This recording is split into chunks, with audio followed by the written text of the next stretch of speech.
And it's day one and you walking in there on the first day, man, you in there, man. But you feel something. It's right in here, man. And it's screaming and it's yelling and it's saying, release me. And it's saying, I am the number one determinant of the success or failure of my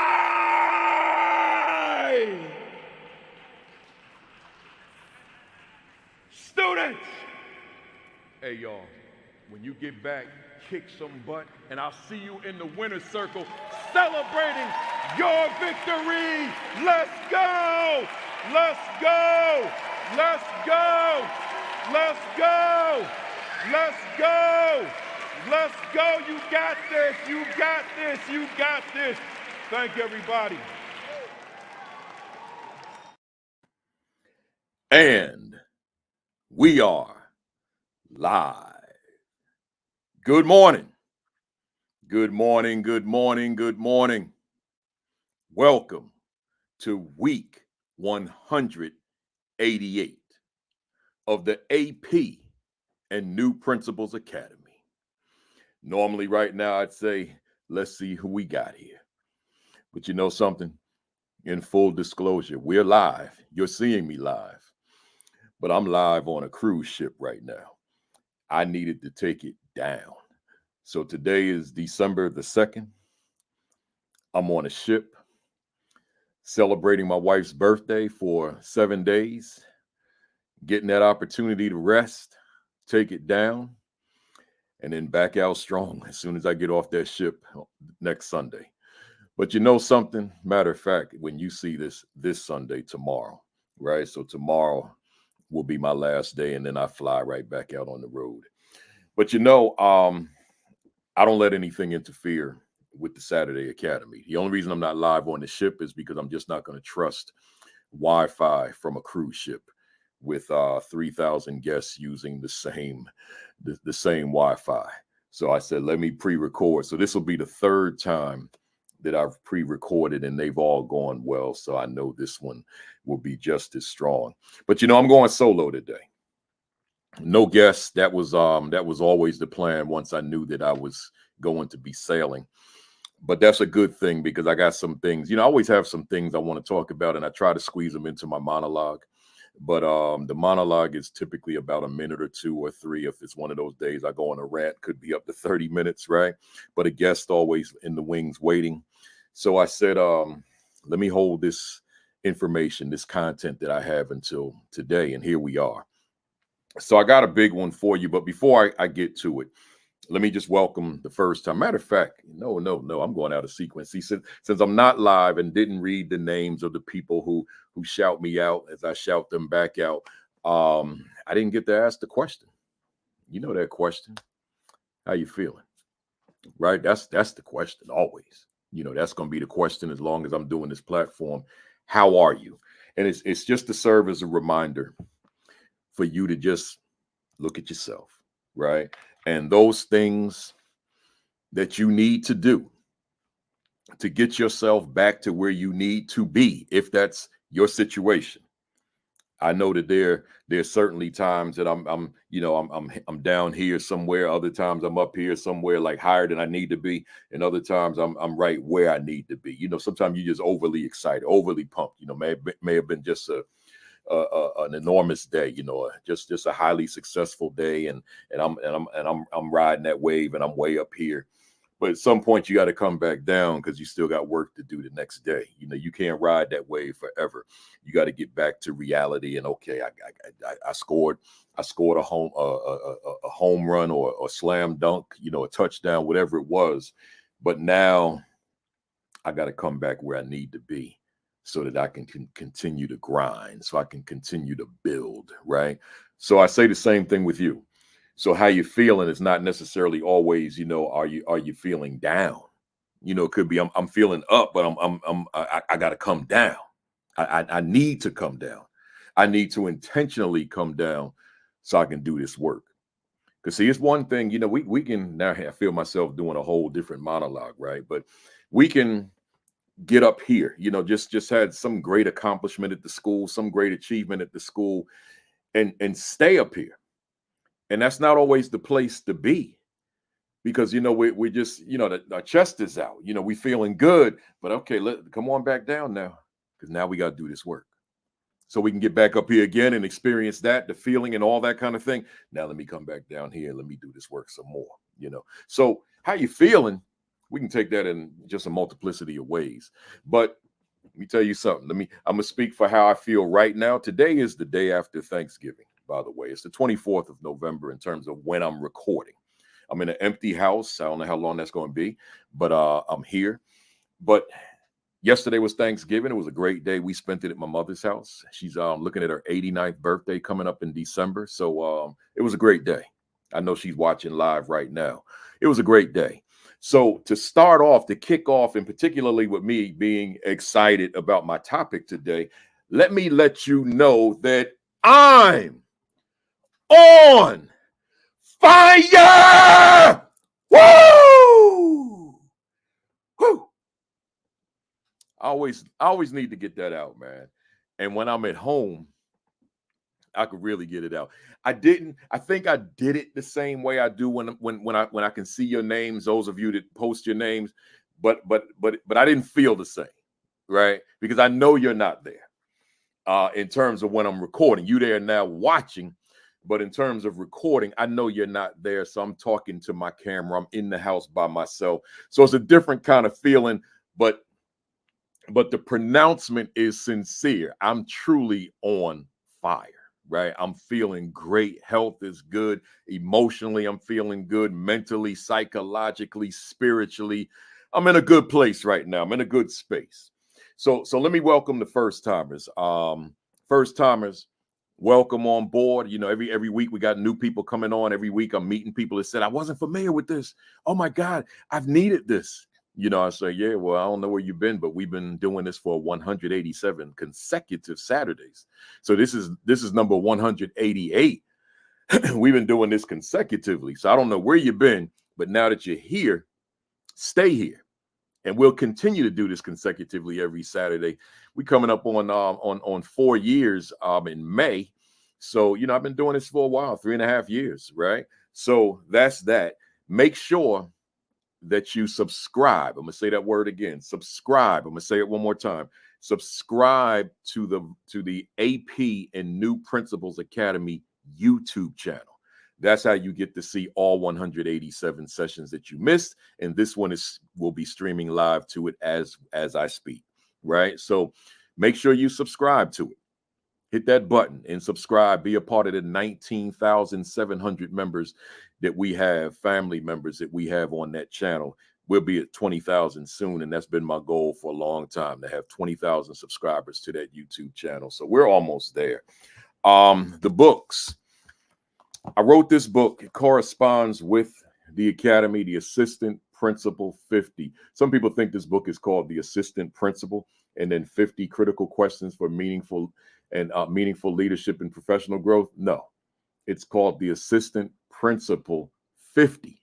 The 50, because I write so many books with the number 50 on it. A lot of books, right, with the number 50, meaning 50 self-reflective questions. So in this case, 50 critical questions for meaningful leadership and professional growth. This book corresponds directly with this academy, but my newest book also does. The Assistant Principal Identity. This is the first time I haven't used the number 50 in a long time, because I wanted to put emphasis on this word identity. Protecting your leadership mindset, fervor, and authenticity. So get yourself this copy. And then this one that I wrote before the two I just showed you, the Aspiring Principal 50. Right? Let's get that right. There we go. Critical questions for new and future leaders. So this is for you as well.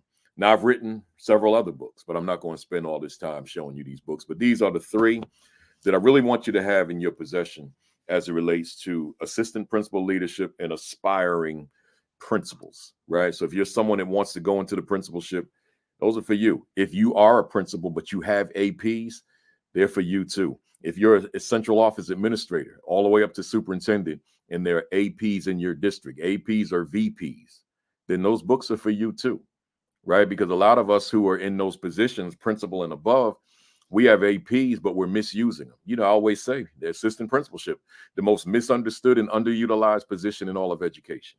I believe that. I stand on that. I'll take it to my grave until I see change, significant change. Hopefully this platform is helping to create that change.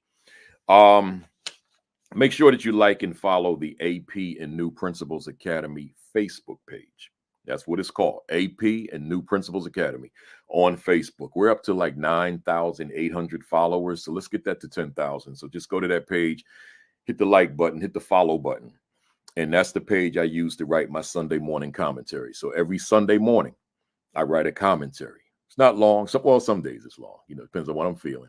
But it's a commentary to coincide with this. The AP and New Principals Academy is not just the Saturday broadcast. Saturday is the broadcast. Sunday is the written commentary. So it's a 2-day thing. It's a weekend thing. So make sure that you like and follow the AP and New Principals Academy Facebook page. And then with that being said, just make sure you like the video, share, repost, retweet, you know, whatever language is being used this day on Twitter. Make other people aware. Hit up them Facebook leadership groups, those principal groups. Let them know we're here. I'm here. I'm ready to go.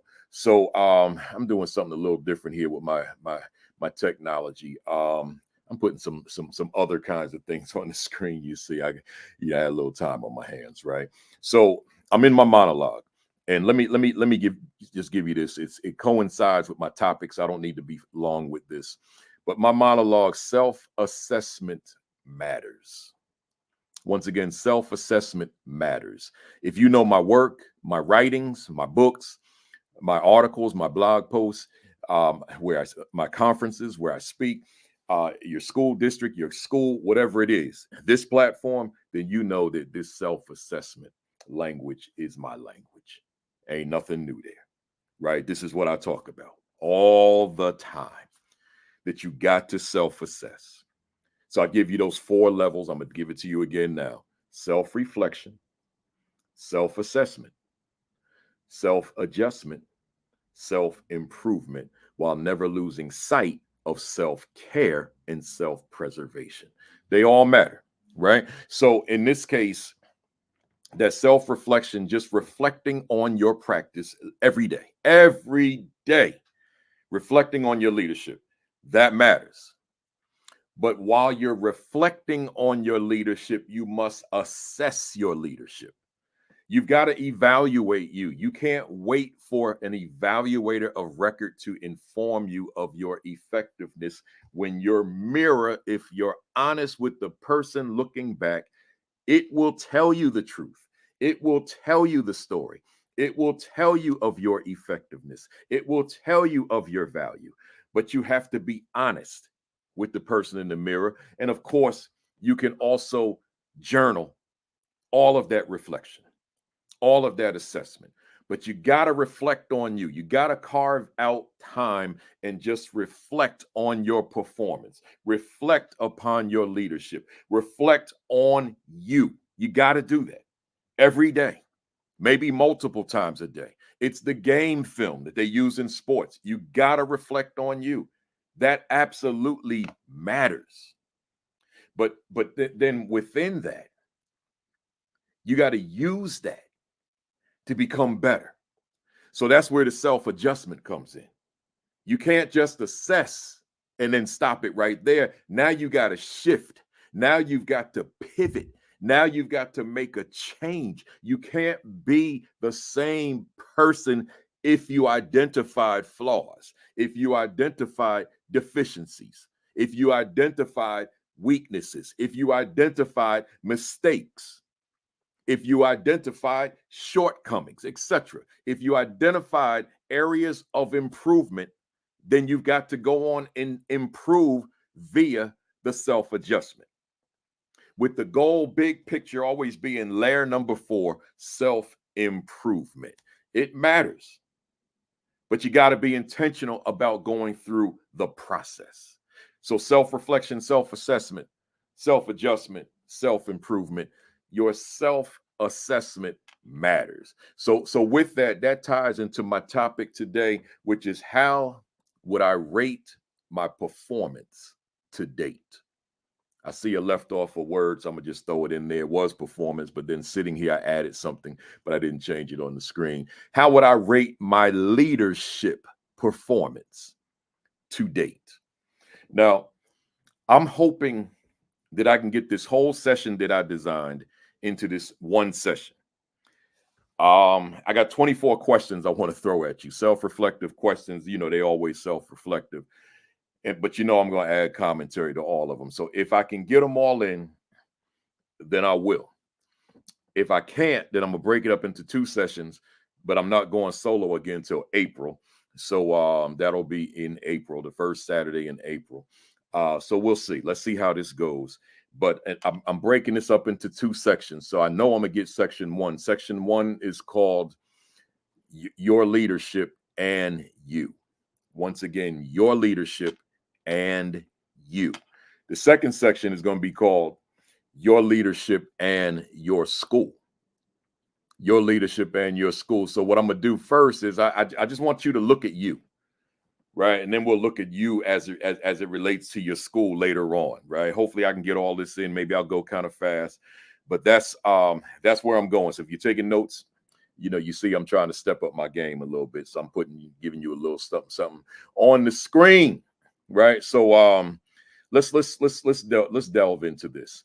What I'm saying here as I transition to my questions, whatever time of year it is, like in real time, we're at December 2nd. So a lot of you have been in school since August. Some of you have been in school since July, actually.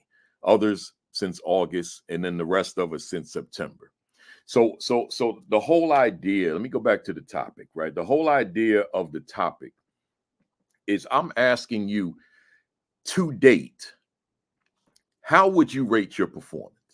I'm not asking you what the evaluator of record would say. I'm asking you to date, right now, based on where you are now, rooted in where you were on the first day of school, how would you rate your performance? And I'm going to give you a lot of indicators. I'm going to give you 24, hopefully, if I fit them all in today. So I don't want, and the reason I'm giving you so many, I don't want you to just kind of reflect in your mind. You know, you're reflecting, you're assessing yourself, but it's not rooted in anything, not grounded in anything. You're just thinking, okay, let's see. Overall, you know, the aggregate. I think I'm having a good year, right? Or I think I'm having a good year in this area, but I need to work on this area, etc. I'm saying to you, I want you to. I've told you all in the past, I haven't said it lately, but I typically don't put text on the screen because of the fact that people pay me for my content. But this, which I'm showing you, I've never presented it before. I made this for the AP and New Principals Academy, right? So therefore, I don't have any hesitation nor reservation about putting these questions on the screen because no one's ever seen them, right? So it's not like some client could say, wait a minute, we paid you X number of dollars for that, and you gave it away for free on a Saturday morning? Nah, you ain't never seen this before. Now, I might bring it to you at some point, but it was premiered on the AP and New Principals Academy, right? It's this, but this will be the shorter version versus if I'm in your school for 6 hours, then you're going to get a lot more in depth with it, right? So with that being said, let's take a look at it, y'all. Get your pens out, get your technology out, whatever it is you're going to use, your paper and pen or your phone, your tablet, your computer, your laptop, your desktop, whatever you're going to use. Get it on out here because I got some stuff for y'all. And this first question, how would I, everything's in first person, how would I rate the year that I'm having thus far overall on a scale of 1 to 10? Let that one marinate for a second. Just let it simmer within you for a second, right? Because I threw you something a little different. I gave you a scale. How would I rate the year that I'm having thus far overall on a scale of 1 to 10? So this is that aggregate. You know, I'm not going to do a whole lot of aggregates, right? But I thought I'd start with it. Just you looking at your big picture. right? So you're looking at your big picture from the start of the school year till now. Let me say this as well. For the live crowd, we're talking December 2nd, but others are going to see this later. Some of you will see it during the week, during the weekend. Others will see it during the week. Others may not see it for another several months. Others may not see this video for a year. Others may not see this for years, right? So it doesn't matter. It's never going to be irrelevant because of time. It's just wherever you are. If you're watching this in the summer, then reflect upon the whole year. If you're watching this, say in March, all right, so from the beginning of the school year to March, or if you want to break it up into marking periods or semesters, then do that. Whatever works best for you, right? But don't look at it as, oh, I didn't see it live, so it's not relevant, it's obsolete. No, it's very much relevant.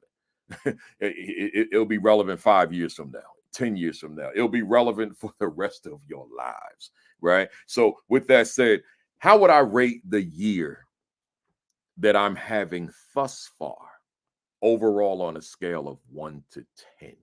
I just want you to think about that. Think about your year, but think about all the facets of your leadership. Don't just think about those areas where you're strong.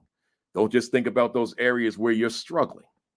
Don't just think about those areas in between. Think of them all. And how would you rate yourself? Now, I want to caution you. If you give yourself a 10, I want to discourage that.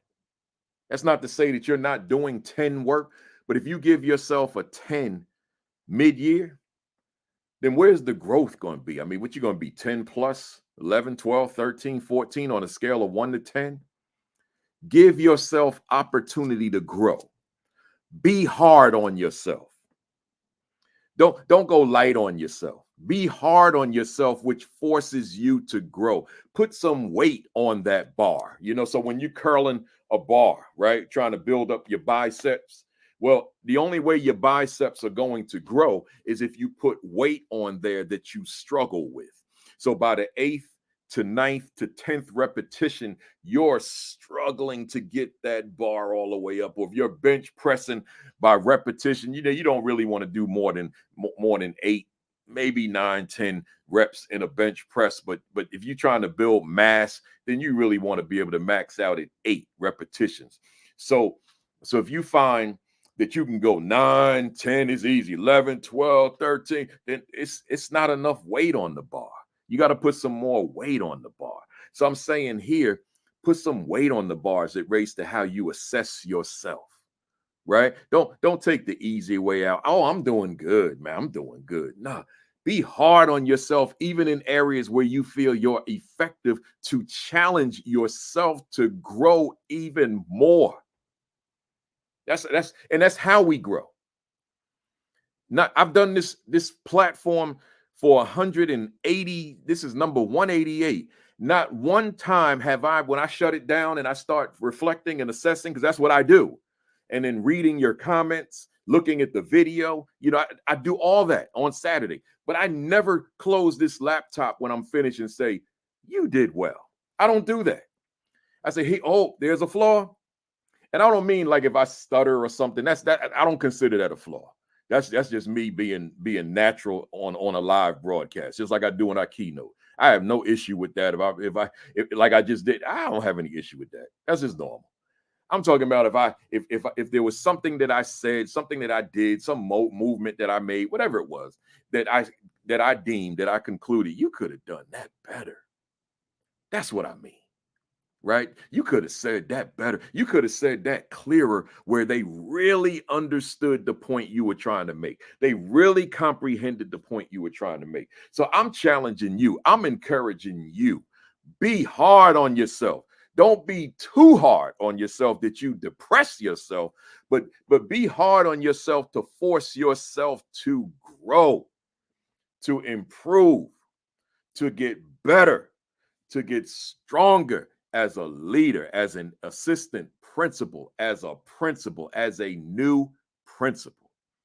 How would I rate the year I have that I'm having thus far overall on a scale of 1 to 10? and I might challenge y'all. You know, even though I'm on the ship, I'm watching. I'm on the threads, primarily the Facebook thread. I'm on here, right? Every time I record, I'm on with the crew. I'm on with the family. So I see it. So I'm challenging you. Put your rating in the chat. I challenge you. Put your rating in the chat, right? I'll put mine in there. I mean, I can't go live with it right now, but I tell you, as far as the academy, I give myself a 7, right? As far as who I am as host on this academy every week, I give myself a 7 because them interviewing skills, I need work, y'all. That's not easy. I found that out the first day I did it. Back on the first day with Dr. Vincent Stallings, I found out back years ago and a few years back. I ain't go to school to learn journalism, learn how to interview people, right? So I'm still, I'm growing in it. I think I got better, but I give myself a 7, 6 or 7. Somewhere I ain't no 10. I ain't no superstar interviewer, but I don't mind being honest with you. I don't mind being transparent with you on this call just to make the point about how we rate ourselves, right? Let me go to number 2. Am I satisfied with the year that I'm having thus far? That's a big one, man. I'm asking y'all, man, are you satisfied with the year you're having? Now I know that there are aspects of the year that you feel pretty good about. All right, and that's a good thing. And I'm not asking you necessarily to put this on a scale, but I am saying that you could put all of these on the scale of 1 to 10. That's just not where my head was when I put this together. But are you satisfied with the year that you're having thus far? Let me tell you my motto. Used to be my hashtag. I haven't used it lately only because I don't think about it when I'm posting on social media. But my motto, my hashtag was never satisfied. I used to write that like every day. Never satisfied. And even though I don't post it a lot these days because I don't think about it, maybe since I've said this now on this broadcast, I'll think about it more. But that's how I grow. I know like as an educator, even though I haven't been a principal in 12 years, almost 13 now, I still know that I've grown as an educator. I can acknowledge that. I have grown. Have I grown to the degree that I should? Probably not. But I don't know that anybody could say yes to that question. But I'll say this. Am I satisfied with where I am? The answer is emphatically no. Because I want to grow. I want to get better. I want to challenge myself to get better. So I will, in an effort to keep my sanity, I will remind myself that I'm growing, that I'm getting better, that I've experienced levels of effectiveness in my overall practice as an educator. So that's as a speaker, that's as a consultant, that's as a listener, that's as a live stream presenter, that's as an interviewer. So I'll acknowledge that there's a degree of effectiveness. I know that. I'm aware of that. I'll give myself some credit. but I also know that I can be better. How much better? Significantly better. I'm aware of that. So therefore, I'm going to hold myself accountable for growth. I'm going to hold myself accountable to improve. I'm going to hold myself accountable to get better. But I'm holding you accountable for growth. I'm holding you accountable to get better. I'm holding you accountable to become phenomenal, to become extraordinary, to become amazing at what you do. I'm holding you accountable because you fam. If you watching this broadcast, you're fam. You're part of the family. So I feel like I have the liberty to say to my family members, my AP and New Principals Academy family members, that I'm holding you accountable to be better at what you do in leadership, as I would expect that you hold me accountable to be better. And really the way that you demonstrate accountability is by you continuing to come back. If you come back and you continue to watch the broadcast, it tells me I must be doing something good. But it also tells me, but I bet you I could do better. So I'm gonna hold myself accountable. right? So again, am I satisfied with the year that I'm having thus far? If it's me asking myself the question as a principal, as an assistant principal, I don't care if they gave me every award imaginable. My answer is no, I am not satisfied, because even though, let's say, for example, like when they gave me the Milken Award, I had a moment when I'm like, oh, I must be good. For the Milken brothers to find me in Newark, New Jersey, and to give me a $25,000 check to say, we see you as one of America's best educators. I had my moment, like my chest was out, like, shoulders back. Yeah, okay, I'm doing something. But I didn't keep that even for the rest of the day. I had to abandon that, right? To say, okay, I reached the plateau, but now I'm ready to take it to another level. Yeah, Milken Award, but I'm ready to take it to another level of effectiveness as it related to my leadership. So my answer, therefore, is never satisfied. I'm challenging you to have the same mindset that you're never satisfied. That way you challenge yourself to continue to grow. How high? To heights previously unimagined. Let's go. Number 3, if I could do a reset on the year that I'm having thus far, what would I do differently? That's a question right there. As people would say, that's a word right there, right? Because I would think that a lot of us, if we could do our days over, we'd probably do them over. If we could do our weeks over, if a lot of us, aspects of our lives, right? If we could do our lives over, like I need a reset, man. I need to do this over. You think about, and if I could encompass more than just school, you think about who you are as spouse if you're married, who you are as parent if you have children. There are aspects of being a spouse, of being a parent, that one might say, I need a reset. I have now lived life and self-examined, and there's some things I could do differently. That might be a mindset, right? So here I'm using it as it relates to your work, but you don't have to confine it to your work as it relates to your leadership more specifically, but you don't have to confine it to your leadership. You could use that with anything in life. If I could do a reset, if I had a do-over, what would I do differently? If I could do a reset on the year that I'm having right now, what would I do differently? I would dare say probably a whole lot, right? Probably a whole lot. And I'm speaking for y'all now. There's probably a whole lot of things that you would do differently, because with each day comes a degree of wisdom. Am I correct? With each day, with every experience in life, we have learned something. There's been a lesson. I mean, shame on the person who goes 24 hours and you didn't learn anything. You didn't learn anything new. So as you learn something new, as you gain an experience with life, naturally wisdom kicks in. So there's a certain wisdom that you have now that you didn't have yesterday, because you hadn't experienced the past 24 hours until you experienced them. So there's a wisdom that comes with that.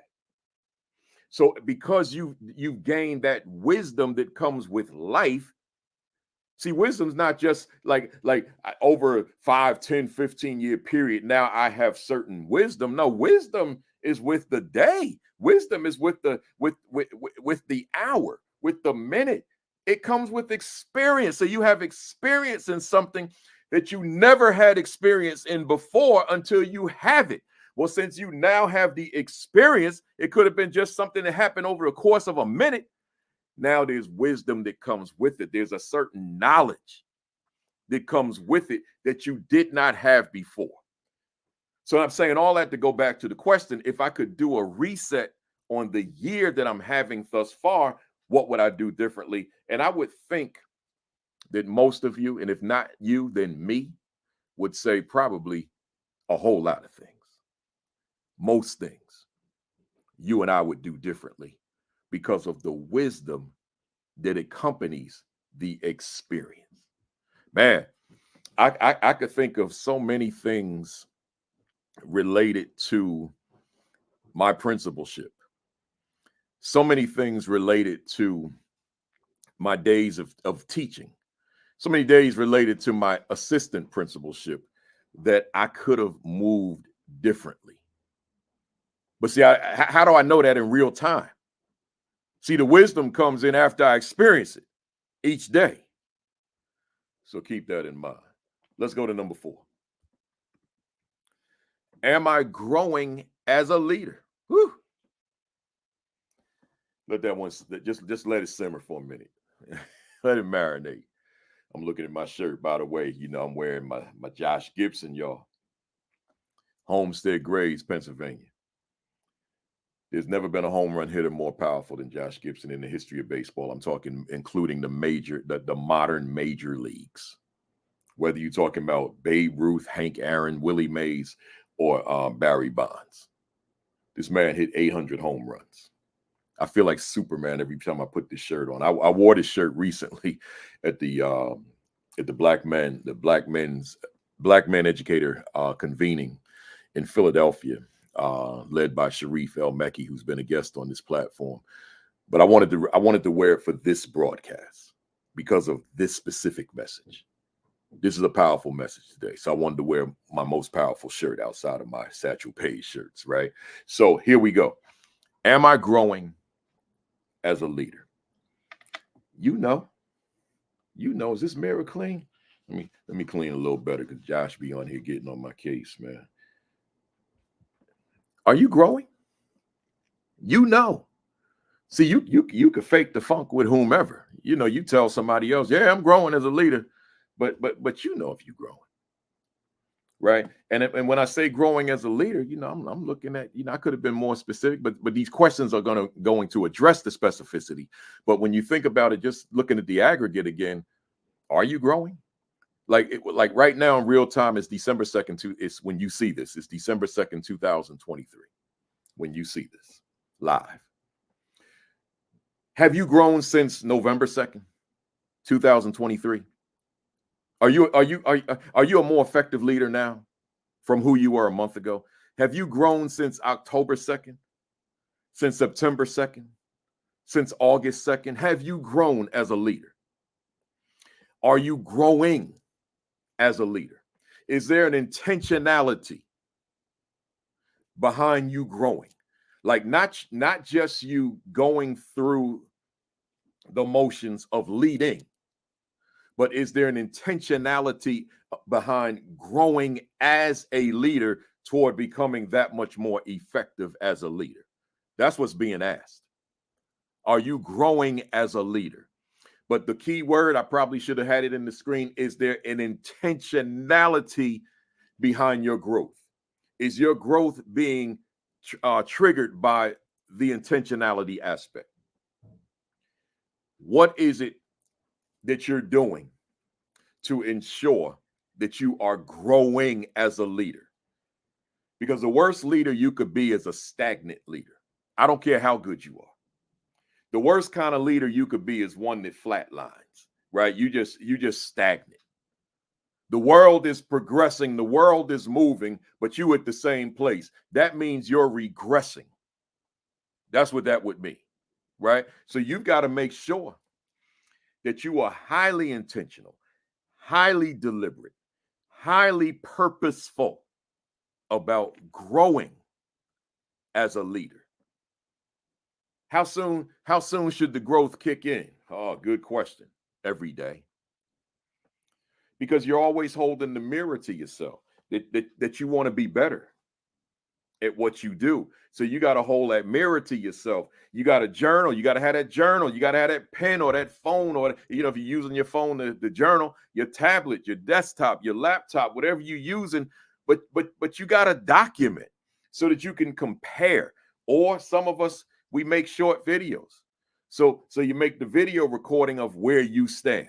And then you go back and review the videos. I don't think I could do that, you know, but I know people do that, right? So they document through video or through audio recording, you know, whatever it is, whatever works best for you. Who am I to criticize?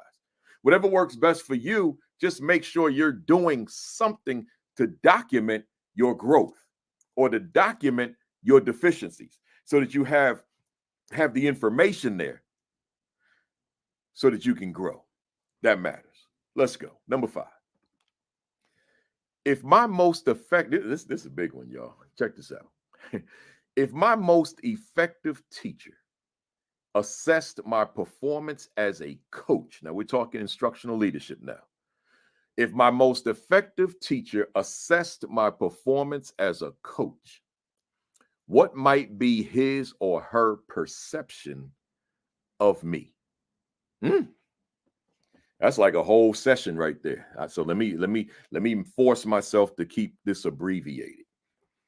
You take that teacher in your school that's like outperforming everybody else. You know who that teacher is. Sometimes people say, "What do you mean by most effective or best or whatever?" Just that one that's getting those results. You know who that teacher is. You know who that teacher is that's taking care of business at a high level. Well, here's what the question is saying to you. Although that teacher is performing at a high level, that teacher has not reached self-actualization. Because I don't think as humans we ever do. People say Michael Jordan was so great. He's the best basketball player of all time. People say, I ain't going to get into debate about that because that's not everybody's notion. And I'm debating within myself if I even believe that. But just because he's the one that's mentioned most often, you don't think Jordan could have been better than he was? Newsflash, he could have been. I'm not faulting his preparation. I'm just saying that he could have been better because I believe that anybody could be better. I believe that with every fiber of my being, that there's no such thing as a perfect human being. There's no such thing as a human being who has reached self-actualization, and there's nothing else you can accomplish within a particular genre. I refuse to believe that, and I hope you refuse as well. Because if you believe that about your leadership, that you can reach a point where I'm at my max, you can't get better than this, I can't get better than this, then the world's going to pass you by. See, so you got to understand. So here's my point then. Let's go back to the question. If my most effective teacher assessed my performance as a coach, what might be his or her perception of me? Well, let me say this about that question. If that teacher desires to become better, even though that teacher is great, if that teacher desires to become better, then you know something? A lot of that hinges on you. Because let's say you're the supervisor of that teacher. You're the evaluator of record of that teacher. Well, you're that coach. And as you've heard me say in previous broadcasts, conferences, institutes, academies, seminars, books, journals, articles, blogs, blog posts, professional learning networks, live streams, podcasts, the one thing they all have in common, none of them provide your teachers with direct feedback. Yeah, you can send your teacher to the conference and your teachers come back talking about that was the best keynote I ever heard in my life. Or they can go to the breakout sessions and say, oh my God, this conference is superior to every conference I've ever been. These breakout sessions are all that, right? Or this podcast I listened to, oh my God, it's the best podcast in the world. Or this live stream I listened to, like this one, for example, is the best one in the world, they might say, right? Or this article I read, whatever it is. But guess what? That person that wrote that book, that person that delivered that keynote, that person that did whatever, they ain't coming to your teacher's classroom to observe instruction and give feedback. So although that teacher got fired up about the conference, that doesn't mean you implementing what you saw correctly. That doesn't mean that now the way you deliver that instruction or the way you administer that discipline, whatever they talked about at the conference, whatever you read about, whatever you listened to in the podcast, whatever it is, it doesn't mean your implementation is effective. So where's the feedback going to come from then? You. The only ones that can give the teacher that feedback is the principal, the assistant principal, the instructional coach, and whatever peers that teacher may have a relationship, that accountability partner. But the thing about that peer, they may not have a lot of time to spend in that teacher's classroom because they busy doing what they do. They can't spend every prep in a classroom observing their peers' instruction. So that principal, assistant principal, instructional coach, supervisors that may come by through central office, but that's not going to be every day, right? That's not going to be frequent. So it's you. See, so I'm asking what the perception of that teacher may be on you. That's a high level teacher.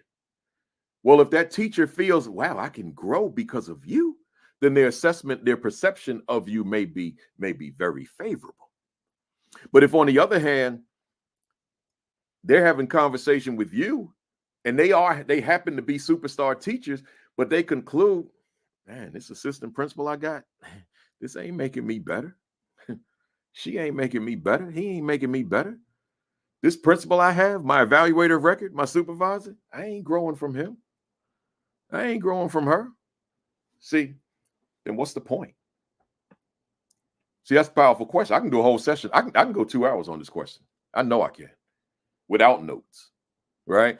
If my most effective teacher assessed my performance as a coach, what might be his or her perception of me? That question should bug you. That question should be on your mind. That question should resonate with you. Don't dismiss that question, but watch this. Let's flip it now. Let's look at number 6. If my most struggling teacher assessed my performance as a coach, what might be his or her perception of me? So I gave you 2 polar opposites. So first I said that most effective teacher, but now I flipped that one. I said, what about that struggling teacher? Can that teacher look at you not as someone that's imposing, not as someone that intimidates them, not as someone that gives them fear, but can that struggling teacher, like this teacher is having a difficult time teaching a lesson for a multiplicity of different reasons. Can that struggling teacher look you dead in the eyes and conclude without saying to you, I've improved significantly. I have improved drastically. I am a better teacher because of the collegial relationship I have with my supervisor, my evaluator of record. Number 6, if my most struggling teacher assessed my performance as a coach, what might be his or her perception of me? I'm asking you, fam. I'm asking you, AP out there. I'm asking you, new principal out there. I'm asking you, veteran principal out there. How might they assess you? Like who? What kind of coach are you? See, when I say coach, see, a coach is not someone stepping on people all day. A bad coach does that, but a good coach builds.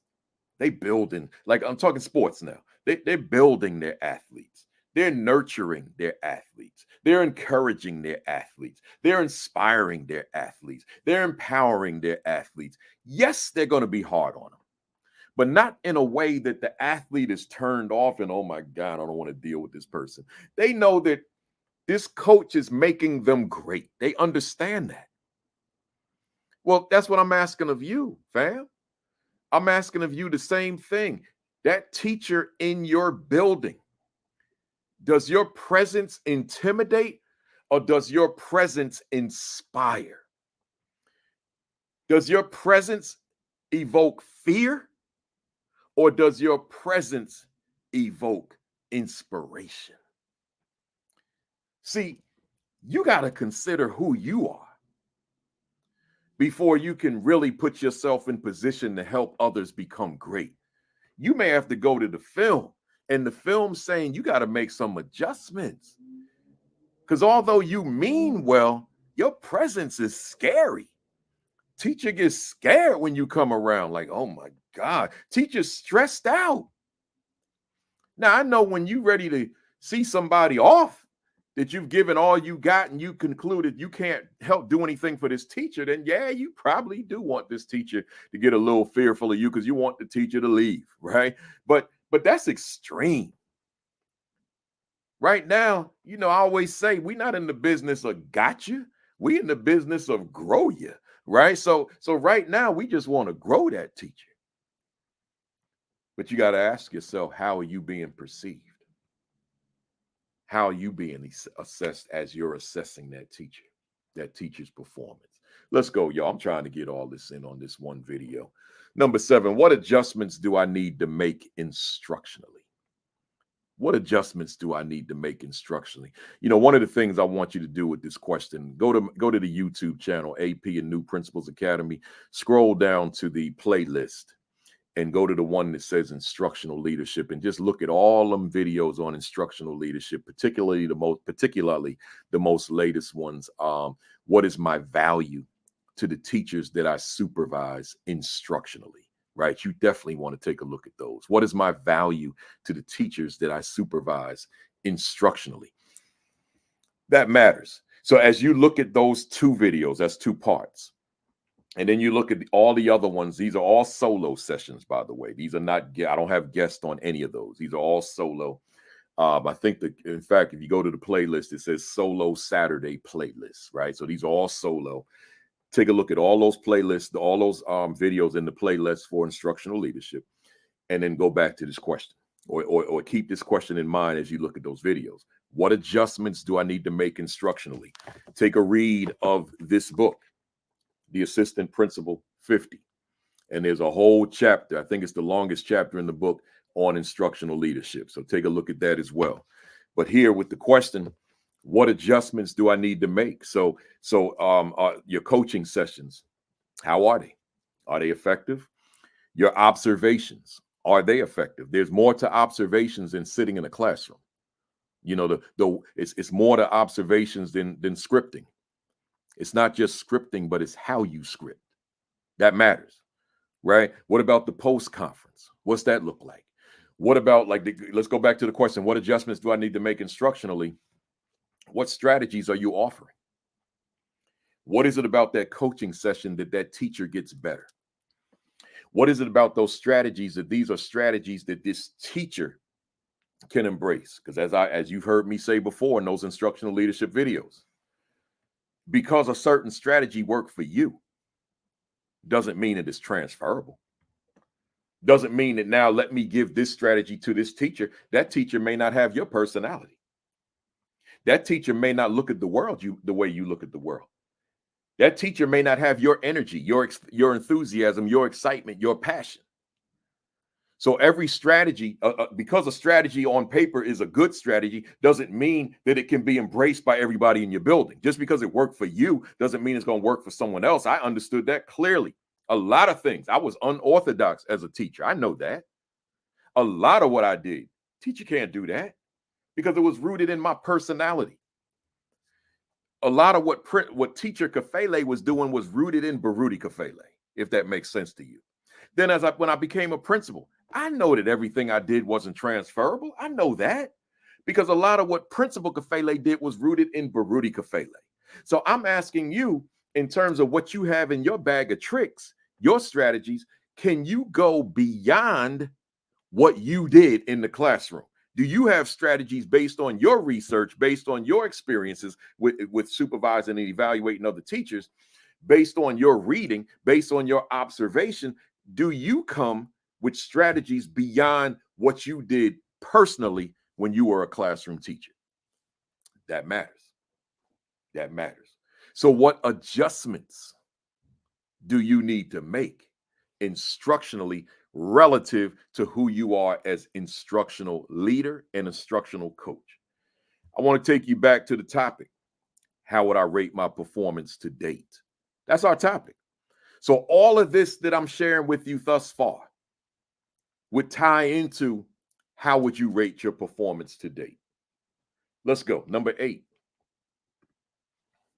What adjustments do I need to make relative to my planning? Once again, the YouTube channel, AP and New Principals Academy. I got a whole playlist on planning, organization, and time management. So I'm going to kind of couple these next 3 questions together. So what adjustments do I need to make relative to planning? I'm just asking you, how effective are you in planning your year, planning each month, planning your day, your week, planning your day? Do you just show up and wait for the stimuli to come to you? Or do you think about this? Particularly, my time was the weekend. So do you think about over the weekend, particularly on Sundays, of what you want Monday to look like, of what you want Tuesday, Wednesday, Thursday, Friday to look like, to feel like? Or do you just walk into the building and let's see what happens today? See, I'm not going to do that. I'm going to plan out my week through my leadership planning. Does that mean that things may not, does that mean that things won't arise? No, things will arise that are not in my plan, but that's why I write a contingency plan. The contingency plan will get me back on course once I grapple with whatever those things are that come up that I hadn't anticipated. Because I still want to have that blueprint. I still want to have that template. I don't want to just show up to work. But I know definitively, just through the work I do nationally, that there are leaders who just show up to work and hope for a good day. What adjustments do you need to make relative to how you plan? And planning is not just your day. Planning is everything that you do. Do you need to make some adjustments? Are there some flaws in the way that you go about planning? But then coupled with that would be the natural progression. Number 8, what adjustments do I need to make relative to being and staying organized? You know, I meet some unorganized people, not just in leadership, not just in education, just people who are just not organized. I'm organized with everything I do. That's why I'm able to do this recording today on the day I'm doing it, which is the day after Thanksgiving. And I cleared my schedule because I know me. I get on this thing, I could talk for quite a while. So I cleared my schedule and I said, okay, you got a block of time. This just yours to do this. Right. And then I got then tomorrow is Saturday and I'm home Saturday tomorrow. So I still have my week 187 tomorrow. I'll be live tomorrow. You will have seen it by the time you see this, but right now it hasn't occurred yet. So tomorrow with the 3 assistant principals, we're going to talk about, let's get real about the assistant principalship. I still got to prepare for that. I wrote the skeleton. I wrote I wrote the outline, but I don't know my content yet. So now I blocked that time out. I'm organized. So now once I finish recording, I'll take off the uniform and then I'll go sit down over there and I'll start planning for tomorrow's week number 187. And then you'll see this one the week after, 188, when I'm chilling on the cruise ship. You see how that works? So now with your work, you got to be organized. And when I say that, I mean everything about your job. Everything. I'm not going to get into all that specificity because each of those areas that you need to be organized is a topic, right? So I'm not going to do that. Just think about the facets of your leadership. And I'm saying to you, you must be organized in everything you do, because lack of organization translates into chaos. It translates into disorganization. And when you're disorganized, that means now you're misusing time, which takes me to the next one. What adjustments do I need to make relative to managing my time? Well, a disorganized or unorganized leader probably is a poor manager of time. So you got to make sure so these 3 they're a marriage, right? Planning, organization, and time management. They go together. So you got to make sure that you're planning effectively, that you are highly organized, and that you manage your time at a high level.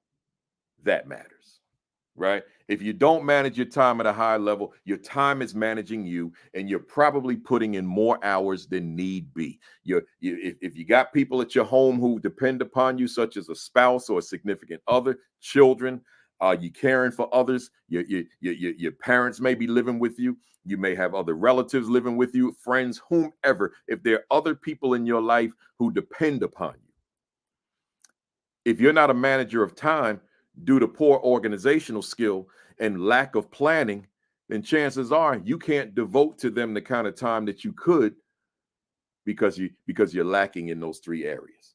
So now the time you could be spending with folks or just doing other things that you need to keep you whole, you can't do because time is managing you. instead of you managing time. Enough said. Let's go. Number 11. Has my leadership added value to my school thus far? It's another big one. All these are big, man. They all big. I see them on number 11. I'm gonna do all 24 today because I only been on an hour. So I'm doing all 24. Has my leadership added value to my school? That's a nice way of asking you, do you matter? That's all it's asking. Do you matter? Does your presence in your school matter? Can that school do without you? Can that school function if you're not present? That's all that's being asked. Can that school function if you're not there? On the flip side, you are there. And since you are there, does your leadership add value? So as you assess your performance, again, the topic, how would I rate my leadership performance to date? So as you reflect back on your performance going back to the beginning of the school year, the first day, can you look back on it and conclude that your leadership has added value to your school? Let me break that up into AP and principal. Hey, AP, you first. With you in your capacity of assistant principal, can you say that in that capacity that your school is a better school because you're there? That you come into work every day serving in the role of assistant principal adds value to your school. Now, let's say that there's someone out here in the family and you're being brutally honest with yourself and you said, no, not the way I'm being utilized. No, I don't feel that my presence, I don't feel that my leadership is adding value to my school. Okay. Then there's some things you need to do. And it may start with a conversation with your leadership. That may be the starting place, a conversation with the leadership. Because if it's a thing where you feel you're being misused, right, you could be used differently, then that's a conversation. If it's a thing where you in some urban school district somewhere, urban school, and there's all these behavioral challenges and discipline issues and all that kind of thing, all right, well, that's a conversation too about the culture of the school. And what kind of conversations are you having about the culture? Could be some conversations about the procedures, the policies, which all fall under culture. So there could be some conversations that need to be had about them, and then maybe some adjustments that need to be made, which allows you to be who you need to be, who you aspired to be before you got the position. So that ultimately your position adds value to that school. Said differently, it adds value to the lives of the children. It adds value to the practices of the teachers. It adds value to the entire school community. Because if that's not happening, why do they need you? Well, the reality is they probably don't. Because your presence does not add value. And it must. Has my leadership added value to my school thus far? Let's go. Number 12. Has my leadership been a difference maker for my school thus far? I would say that the previous question added value and this one difference maker. We could call these two questions siblings. They're siblings of one another, right? But they're not necessarily the exact same thing.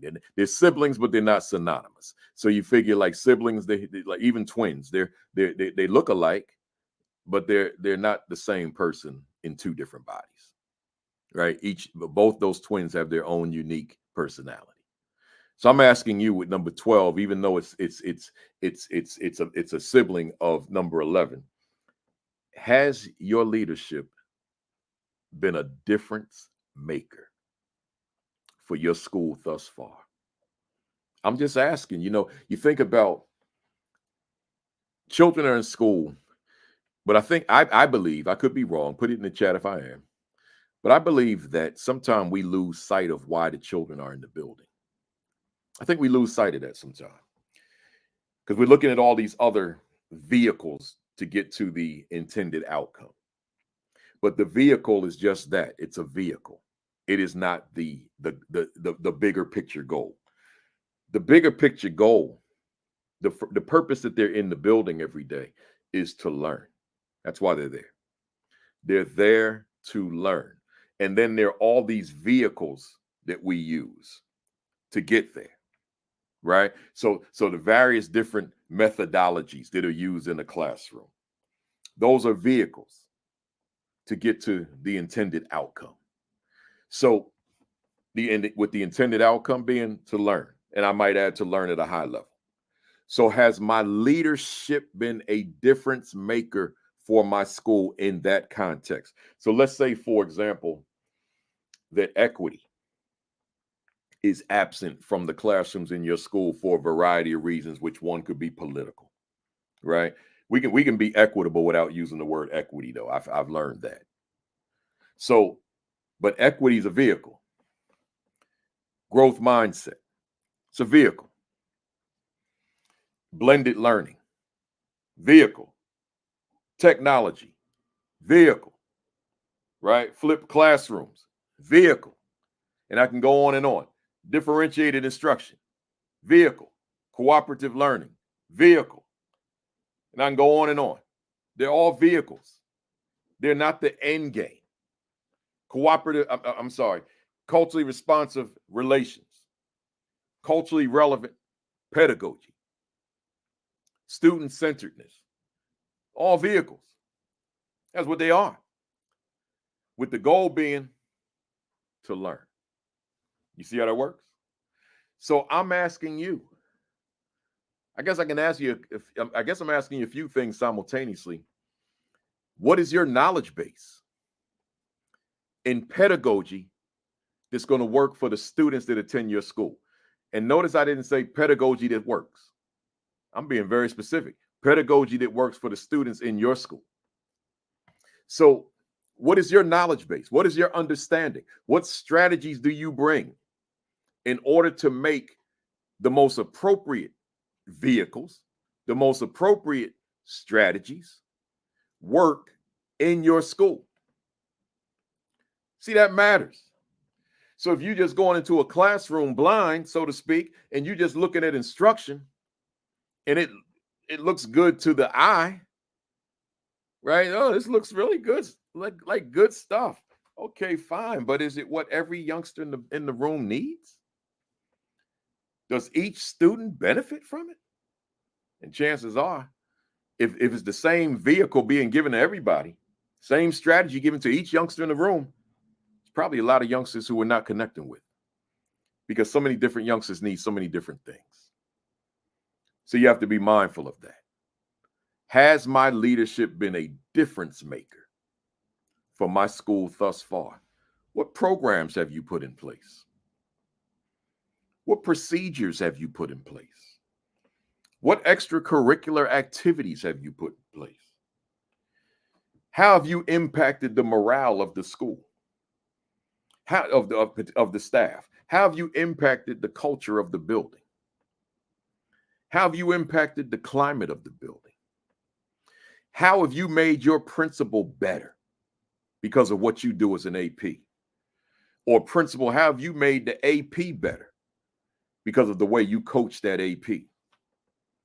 See, we can take this in so many different directions, and each of these questions could be turned into a whole lecture, a whole session. Has my leadership been a difference maker for my school thus far? Again, I got to keep bringing you back to the topic. How would I rate my leadership performance to date? So when you're rating your performance using these 24 questions and beyond, these are just the 24 I felt I could fit within the time frame. Has your leadership been a difference maker? Again, you could use the scale 1 to 10. You could literally rate yourself on each of these 1 to 10. Use it as a rubric, so to speak. So rate yourself and then journal how you rated yourself, and then make the necessary adjustments, but write what those adjustments are going to look like, including the goal, the intended outcome, and then be ready to forge ahead the next day. Let's go to the next one, number 13. 13 says, how has my leadership impacted the overall climate and culture of my school? Right? So let's take a look at that. Let me just make an adjustment here. There we go. I don't like that. There we go. We do it like that.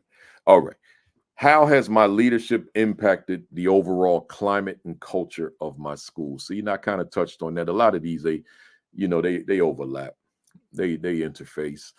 I'm just I'm just looking at the culture, and when I say culture, I'm just talking about the way y'all are living in that building. And when I say climate, I'm talking about the mood of that building, what the students and staff feel when they walk into the building. What is the overall mood and lifestyle of that building? And to what extent has your leadership impacted it? How has your leadership impacted it? I always say that the climate and the culture of a school is a reflection of the leadership of that school. Let me say that to you again. The climate and the culture of a school are a reflection, a direct reflection of the leadership of that school. They go hand in glove. So, what is it about your journey through that building every day? What is it about your walk through that building every day? What is it about your presence in that building every day that has a direct impact on the culture of that school, has a direct impact on the climate of that school? How are you rating yourself as it relates to the climate and culture of that school? Is there any possibility that if the climate and the culture are not what they should be, is there any possibility that you are a part of the problem? See, that matters. Sometimes the reason the climate and the culture are not what they should be, or to say them separately, sometimes the reason that the culture is not what it should be is because of the leadership in the building. Sometimes the climate of the school, the reason it's not what it should be is because of the leadership in the building. That climate and culture's got to be a priority. That's got to be right there on your radar, right front and center. But sometimes it's the leadership that contributes to the toxic climate and culture in a building. And not so much because the leadership is toxic, but because of the neglect of the climate and the culture by the leadership. So instead of addressing the climate and culture, we putting band-aids on issues and concerns which is micro, instead of looking at the macro and saying, what is it about this space, this environment that we need to be doing things drastically differently here? And how does it correlate with my leadership? I'm going to get them all in here, y'all. We at 14 already. I'm going to 24. How has my leadership impacted the culture of my school relative to it being conducive to high academic performance? So the adjustment I made in this question from the previous one, I was talking generically about the culture and the climate of the school, whereas here I'm going specifically into the performance of the young people. Right. So how has my leadership impacted the culture of my school relative to it being conducive to high academic performance? Right. So is there something about your leadership? Because see, if young people, you can have the most brilliant children ever imagine walk through the halls of a school, walk through the front door of a school. But if that culture is such that I've got to jockey for position to keep people off my back, It's bullies in the school. It's toxic people in terms of just behaviors in the school. It's peers, the youth peers in the school who make my life. I'm one of the children in the school, for example. So my peers, there are peers in the school that make my life difficult. So let me just spell this whole thing out. I'm a student in the school, not the principal. I'm a student, but there are peers that make me miserable, that make my life miserable, that make my life difficult. They tease me. They laugh at me. They make jokes about me. They ridicule me. They talk about what I wear. They talk about how I look. They talk about where I live. They talk about my parents. They talk about the way I talk. They talk about the way I walk. They talk about everything imaginable that pertains to me. Do y'all get the picture? And do you understand that this youngster that I'm describing is real? Maybe some of you watching right now, maybe you are that youngster when you were a child. Maybe that's part of your motivation for coming into leadership, because you said, I'm not going to allow what I experience to be the experience of some child under my watch. I know that's real with some people, right? So I'm saying to you, how do you expect me as child, if that's my experience, when I walk into the cafeteria, they're looking at me. They're whispering at me about me, or they're being very blatant about me. And they're saying things that hurt me. And then, so I'm child at age 10, age 11, age 15, whatever. Then later on in life, when I'm 35, I'm 45, I'm 55, I'm still haunted by those days. They still hurt when the right triggers come up in conversation. And now here I am. I'm a grown person. I'm an adult, but I still got open wounds from elementary school, from middle school, from high school. I'm just reminding somebody out there, this is real. This is what young people grapple with. And then on the flip side, they're the other side of the young people who are the culprits of it. It's just sport for them. It's just game for them. They could care less about the emotions of how the other youngster feels, or they're not aware. They don't realize the damage they're doing. They don't realize the harm they're doing. So I gave you this backdrop to go to question number 14. How has my leadership impacted the culture of my school relative to it being conducive to high academic performance? That youngster I just described, chances are very good. Hear me, somebody. Chances are very good that youngster is not going to perform to his or her potential. That youngster may do okay. That youngster may do better than average, the average youngster in the building. But you know something? That youngster is not going to be up here. And I'm going to tell you why. Because there's no energy to accompany it. There's no enthusiasm to accompany it. There's no excitement to accompany it, because that's been undermined by the peers. The culture is such that those peers can engage in that behavior without consequence. Or that behavior is such that those peers can engage in that behavior because it's consistent with the prevailing culture of that school. I'm saying to you, as I read 14 again, how has my leadership impacted the culture of my school relative to it being conducive to high academic performance? What have you done to shift the culture in your school? I'm looking right in the camera on this one. To shift the culture in your school so every student, each student, can walk into that building and not have to worry about nonsense and crap, but instead I can just come to school and focus on the academics. I can come to school and focus on me.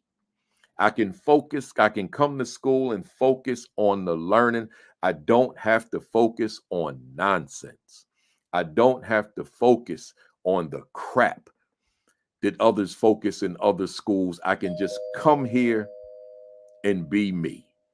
Let me mute for a second.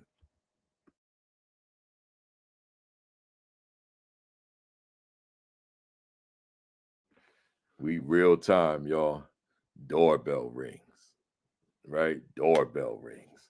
All right. So let's go, y'all. So keep that in mind. I'm asking you about your leadership and how it impacts the culture of the school relative to high academic performance. Man, somebody ringing on my bell, man. All right.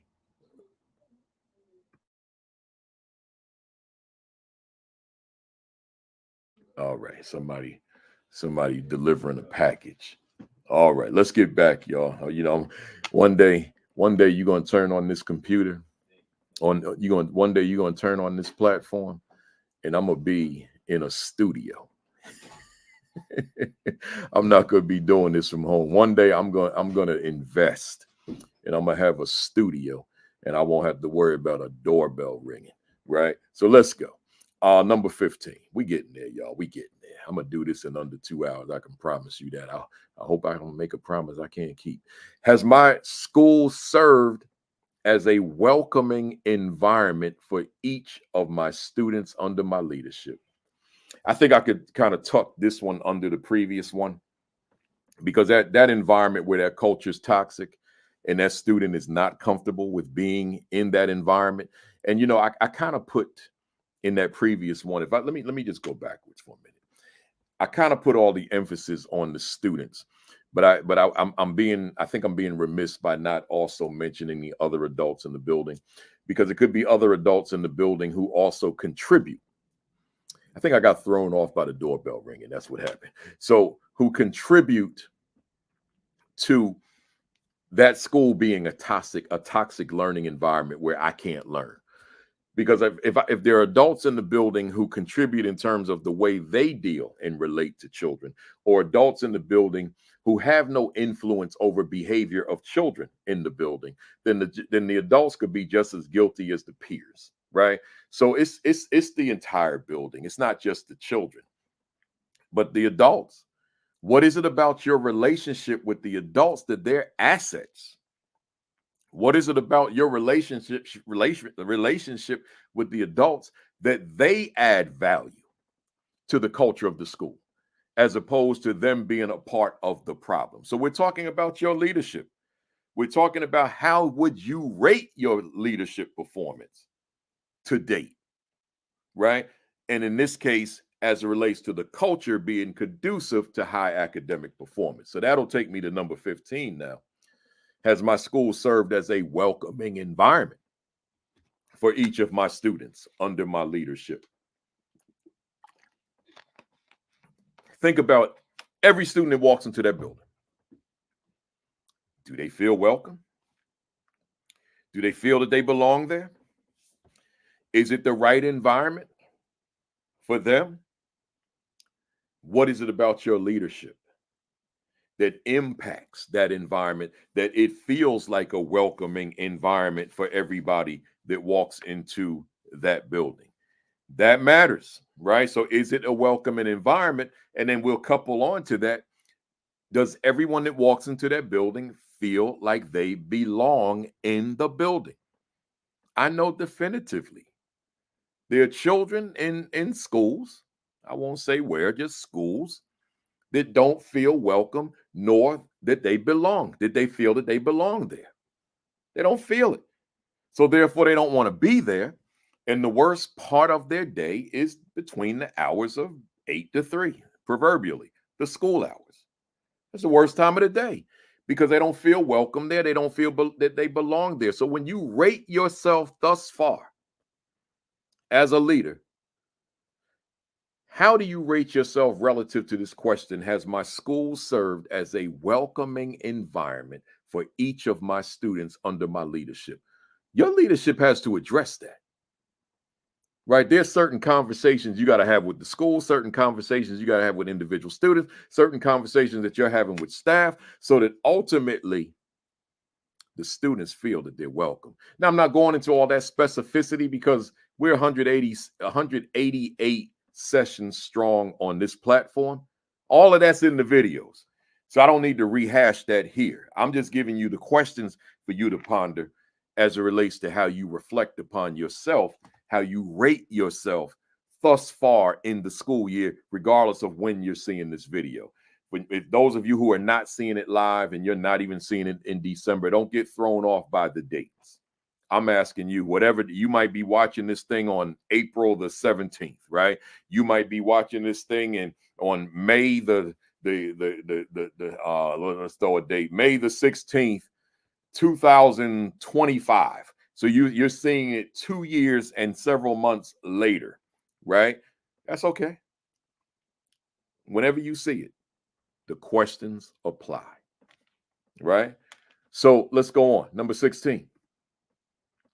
Have each of my students been emotionally safe in my school under my leadership? Woo. Notice the progression of the questions, but I can do a whole lecture on this one, but I won't. All I'm asking you, what's the correlation between your leadership and whether or not children feel emotionally safe and secure in your school? Am I safe to be me as I am? Do I have to conform to what my peers expect of me, what my staff expect of me? And I'm talking about values now. Do I have to conform to who you are? I remember, and I'm going to use a speaker example. I used to conform to what I thought my audiences expected of me relative to my attire.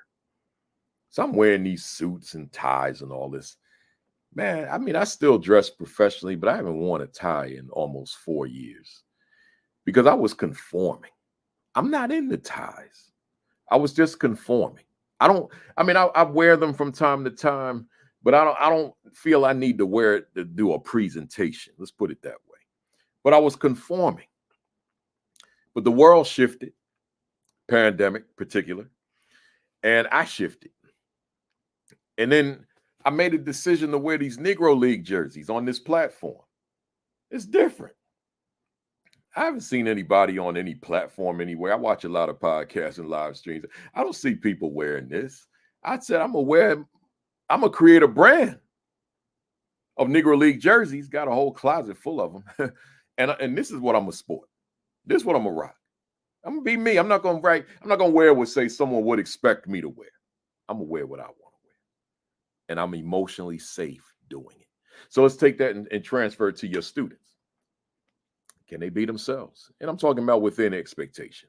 I'm not asking that your student come in there buck wild. That's not what I'm saying. And you know that already. But can they be themselves? That's all I'm asking. If the majority is a certain kind of way, do I have to be like them? Can I be me?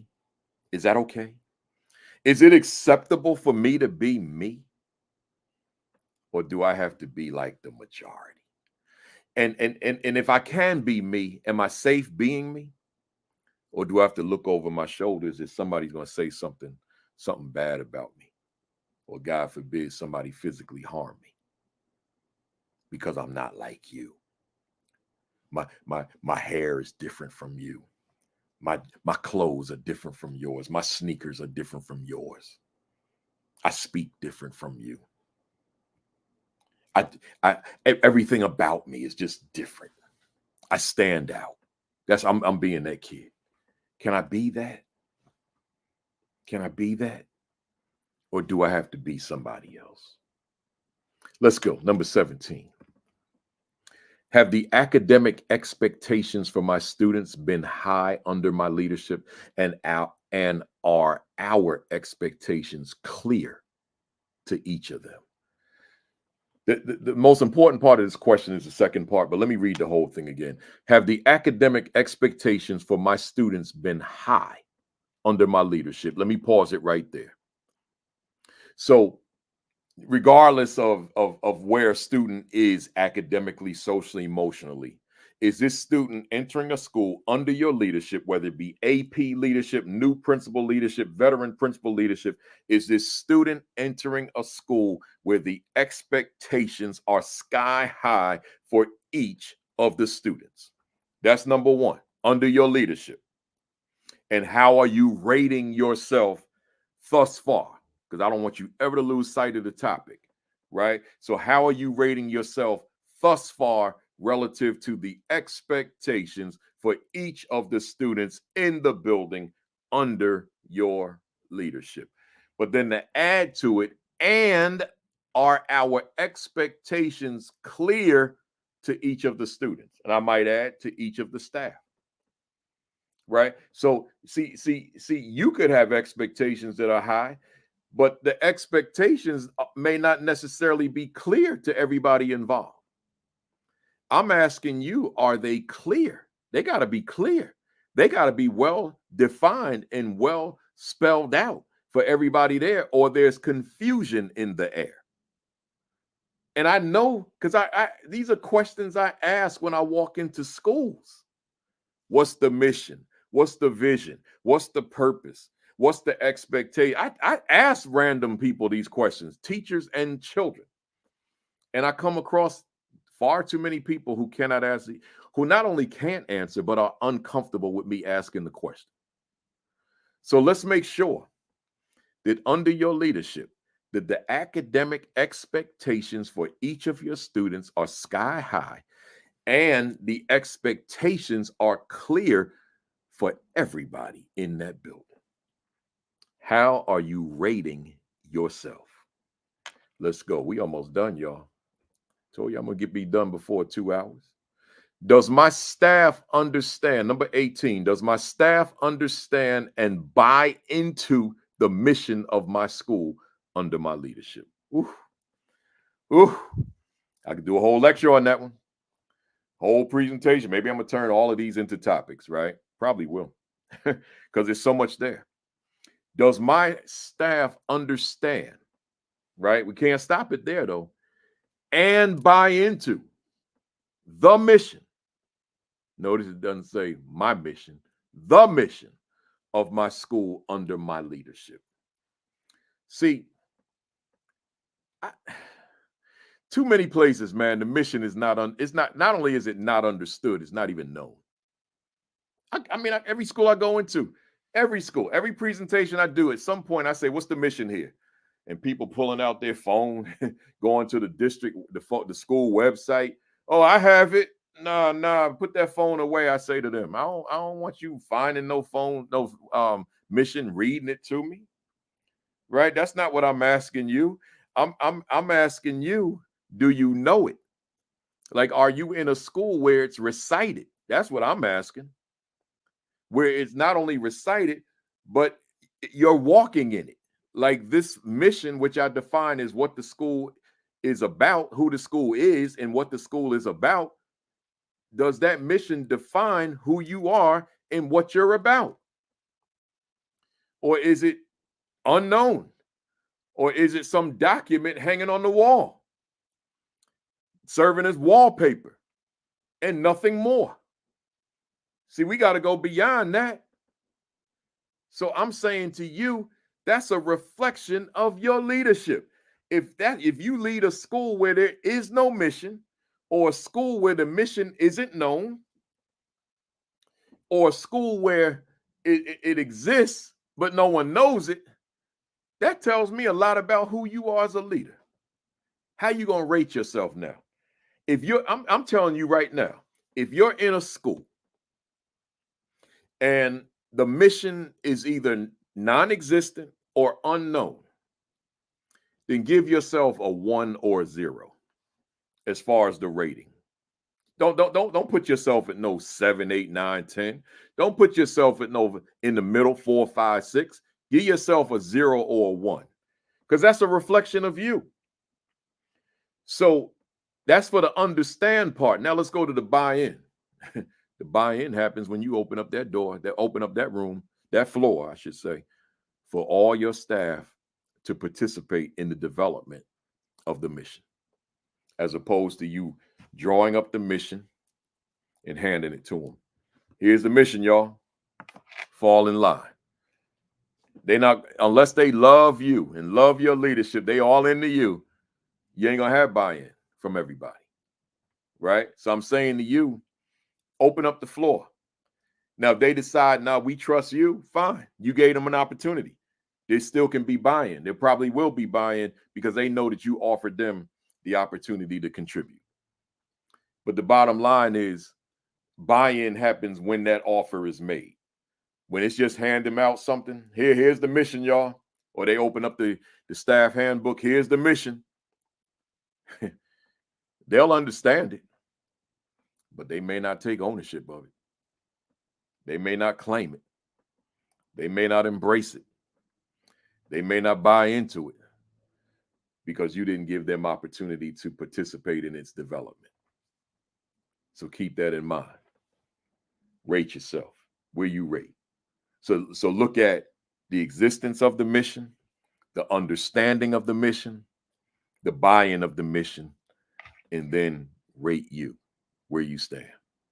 And I'm even talking AP, because although you're not the principal, all of this number 18 applies to you. Unless you have reduced yourself and you only see yourself as a disciplinarian, right? An attendance officer or something, right? Nah, you got to be more than that. Let's go. Number 19. Does my staff understand and buy into the vision of my school under my leadership? So I'm not going to go in depth with this, because I can say everything I just said as it related to the mission. Just replace the word mission with vision. So everything I said, under the existence of the vision, the understanding of the vision, the buy-in of the vision, right? So, but that reflects your leadership. So again, I don't need to go back, rewind, and listen to everything I said about mission, but just put the word vision. And it's the same principles that apply. Let me go to number 20. We almost done, y'all.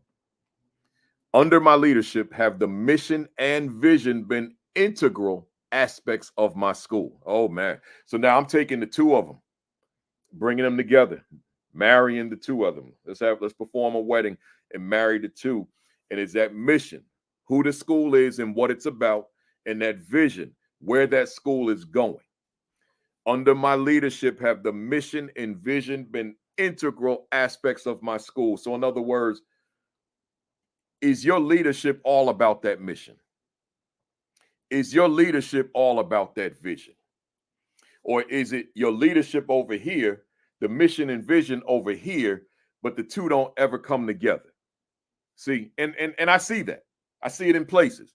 The mission and vision are the wallpaper on the wall, but they don't have anything to do with just the way the leader goes about leading in the school. That leadership journey, if you will, in the school, is like they're two separate entities. No, that leadership journey, I'm talking for a long time, y'all. Let me see. When I'm interviewing people, they do all the talking. I just ask the question, but here I'm done, man. I'm running my mouth almost 2 hours, man. Listen, your leadership has to be rooted, grounded, planted in the mission and vision of the school. That's how that works. They got to be rooted in it, planted in it, grounded in it, so that your leadership becomes synonymous with the mission and the vision of the school. Your walk, your journey in the school is rooted in who we are as it relates to the mission, who we are as it relates to the vision. You can never lose sight of that. So again, under my leadership have the mission and vision been integral aspects of my school. Let's go. Number 21. How has staff morale been under my leadership thus far? Hey, somebody, get your pen out. All of these, I'm saying, rate yourself. On a scale of 1 to 10, what impact has your leadership made on the morale of the staff? Let's see. Is morale good, and does it correlate with how you lead? Or is morale bad and it correlates with how you lead? It matters. So how's the staff morale? And how does it correlate with your leadership? How has staff morale been under my leadership thus far? See, when morale is low, and you know this, you work in schools. When morale is low, we don't get maximum productivity. Them people looking at the watch. They looking at the calendar. Like, when's the next vacation? They counting the number of sick days they got left. They counting the number of personal days they got left. And they making certain decisions. See, when that morale is high, because you understand the power in a high morale, you understand the significance of a high morale, they ain't looking at no calendar. They ain't looking at no watch. They excited. The high point of the day is being in that classroom making an impact. The high point of that day is being in that classroom changing lives. They don't even want to be away. They don't even, like right now it's Thanksgiving break, right? In terms of when I'm recording.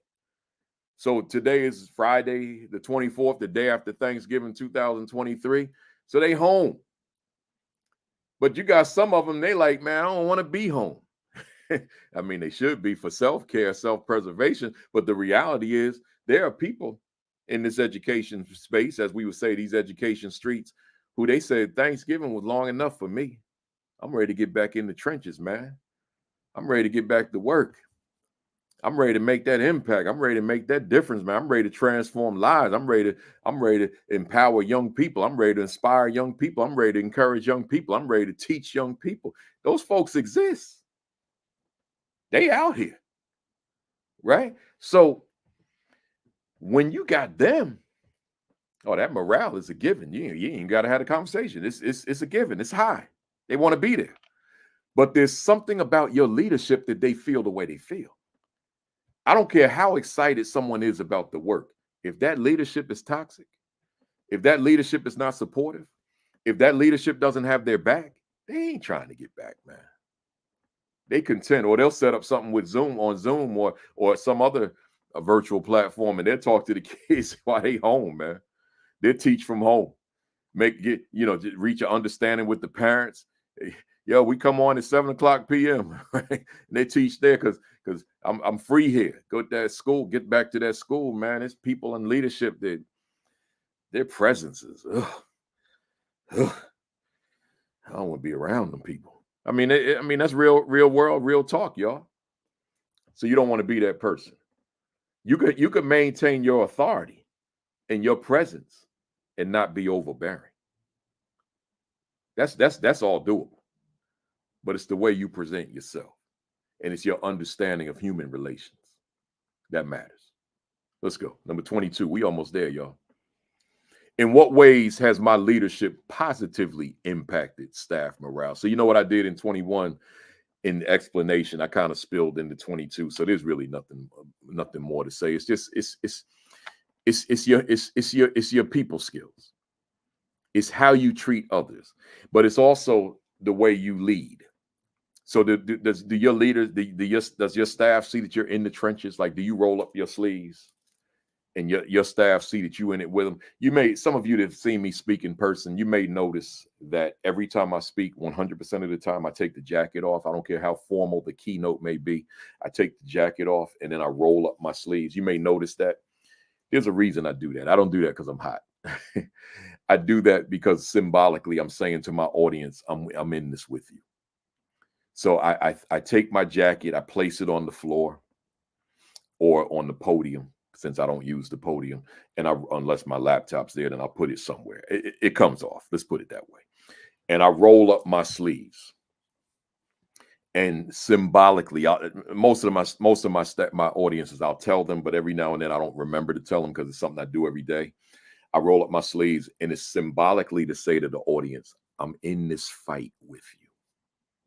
See, that's what that means. So I'm saying to you, what is it about your leadership that says to your staff that I'm in this fight with you? See, how does it positively impact staff morale? What is it about you, the way you relate to staff, the way you communicate with staff, the way you collaborate with staff, the way you cooperate with staff, which that staff concludes our leader is in this fight with us. Our leader is not somewhere in the ivory towers watching us and dictating to us, but is in it with us, walking lockstep with us. That's how you elevate morale, right? I could sit on here and say buying the lunch, the teacher appreciation lunches and the little trinket gifts and all that. I'm not going to discourage that. They help, but they don't sustain it. They don't sustain morale. What sustains morale is your consistency, your continuity. That's what sustains it. That little crystal apple, they may like it that day. That little pen with the name of the school engraved on it, that may be nice for the day. That folder, that leather folder with the name of the school on it, maybe even the teacher's name engraved. That luncheon with the fried chicken wings and all that, or the fried fish, or that breakfast with the pancake breakfast or the waffles. I hope I ain't making no one hungry. That might, they feel good that day. You score points that day. But I don't know that that's going to still be with them a week later, a month later, months later. Now you might say, well, I'll keep giving them breakfast. Well, your budget may not allow that over the long haul, that you keep spending all that money on food when that money could be spent on other things. Depending on, again, I get the whole accounting and the line items and all that stuff. So it ain't like you could take instructional money and spend it on food. I get that. I do. I was a principal for 14 years. I get it. But still in all, you may not have the money to keep buying these expensive breakfasts for a large staff. What's going to sustain that morale is going to be the way you interact and engage your staff, the example that you set for your staff, right? How you model for your staff. All that matters, right? So just keep that in mind with that number 22. I got just two more, y'all. Let's go. Number 23. Am I satisfied? Check this out, y'all. Am I satisfied with the morale amongst my staff? And in what ways can my leadership improve it? So I'm just building on the others. You see the progression of all these questions. They all kind of interrelate. I'm just asking you here. See, those previous two questions were just asking you about the morale. Does it exist? Right? But see, this one is asking, this is going further. It's saying, am I satisfied with the morale amongst my staff?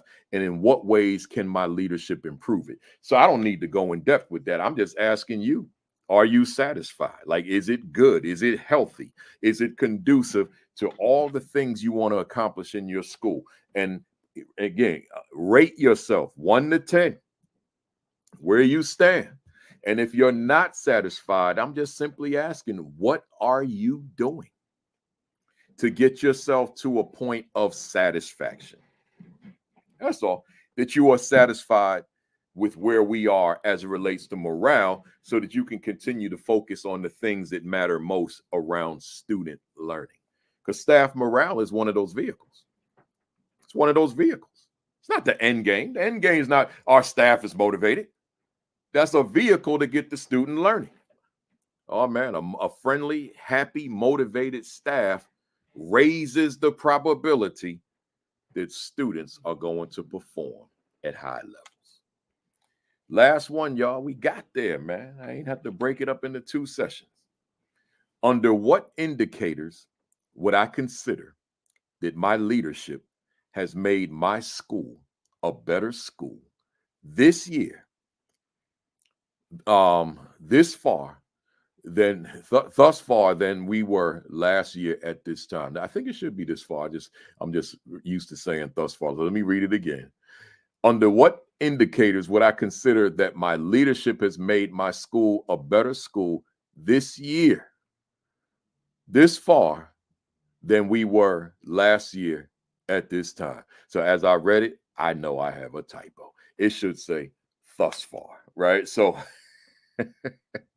so thus far, what would I say? So let me see if I could real quick fix that, right? In real time. I ain't never done this in real time, but since y'all been rocking with me this far, let's make that work. Where we at? I'm correcting the wrong one. Here we go. Y'all bear with me, man. We're gonna get this right. See, that's why I told you, man, I don't care about this stuff, man. It is what it is. Here we go. This year thus far. There we go. All right, here we go, y'all. There we go. Yeah, ain't no shame in my game, man. Ain't no shame in my game. Under what indicators would I consider that my leadership has made my school a better school this year thus far than we were last year at this time? You got to laugh at yourself, man. You got to. So what do you think, somebody? What indicators? I'm asking you to see. So, with this particular video, it's work involved, right? So you got to do the work, and you got to look at those indicators, right? And really, I gave you a lot of indicators. You could settle on these. So these previous 23 questions, use those as the indicators if you like, or if there are other indicators that I haven't used in the video, then use them. That would be more germane to what you do. So under what indicators would I consider that my leadership has made my school a better school this year thus far than we were last year at this time? And of course, I'm obviously also talking to APs, right? So I'm not leaving it just as the principal, as the head leader of the school. I'm talking about anybody that's leading in that school, right? So look here, y'all. I brought it to the end, man. I want to just say one more time our topic. How would I rate my performance to date? So I'm saying here, that first question I gave you, I said on a scale of 1 to 10, but as I got into number 2 and 3, I said, it doesn't have to just be that question in number 1 on a scale of 1 to 10. All 24 of these questions on a scale of 1 to 10, right? So just put in the work. Rewind the video as many times as need be. Or watch it in as many segments as you need to be able to see the whole thing, because we're almost at 2 hours now. By the time I close, it probably will be. So because we're at 1 hour and 53 minutes and 21 seconds.